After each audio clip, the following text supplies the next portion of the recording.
Baik, sekarang kita masuk pembagian najis. Dari 7 najis itu dibagi 3. Ini Buya ngikuti tulisan-tulisan kitab. Najis dibagi 3. Yang pertama adalah najis mukhaffafah, najis ringan.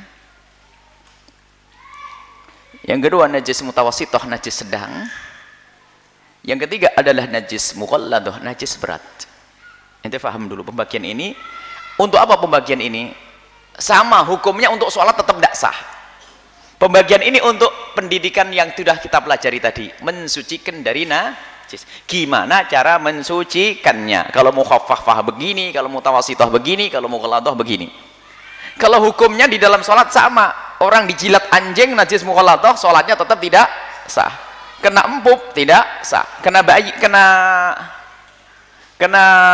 kencingnya bayi kecil lagi-lagi tetap tidak sah. Sama hukumnya, bukan di sini pembahasan. Bahasannya dia di dalam cara mensucikannya. Cara mensucikannya. Baik, kalau najis mukhaffafah, najis ringan. Kalau najis ringan itu cara mensucikannya. Nah, sekarang tahu najis mukhaffafah ada dulu. Najis mukhaffafah syaratnya ada 3.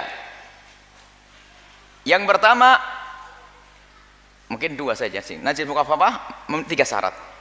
Yang pertama adalah kencing bayi laki-laki. Tidak tersinggung wanita, kenapa tidak dimasukkan di sini? Kencing bayi laki-laki. Yang kedua, bayi tersebut belum mencapai 2 tahun hijriah. Makanya pasti kalau kencingnya bayi yang namanya bapak-bapak, najis, sudah najisnya bukan mukhaffafah lagi, sudah gede.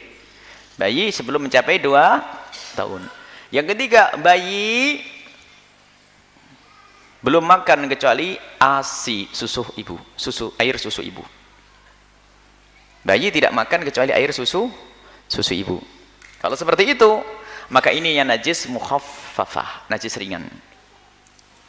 Ini pembahasan ini tidak terlalu berat, karena ini nggak ada. Biasanya Buya yang tekankan tuh fikih salah paham tadi. Selagi ini adalah ringan-ringan, tidak usah langsung saja. Najis mukhaffafah adalah najis itu dengan 3 syarat. Kamu punya adik laki-laki, belum makan kecuali susu ASI, kemudian umurnya belum 2 tahun, kalau tiba-tiba ada kencing di lantai atau di bajumu, maka cara mensucikannya tidak seperti cara mensucikan najis mutawassithah atau mughalladah. Gimana cara mensucikannya sekarang? Cara mensucikannya adalah dengan 2 cara. 1,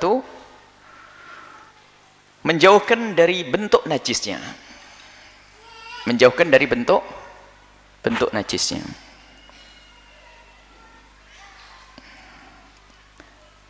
Bentuk najisnya itu adalah air. Kalau dia genangan air, ya dibuang dulu genangannya.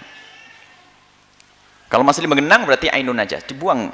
Jadi kalau ada biarpun kencingnya bayi, kalau menggenang airnya, kencing bayi umur berapa? Belum 2 tahun. Di lantai begitu, airnya menggenang.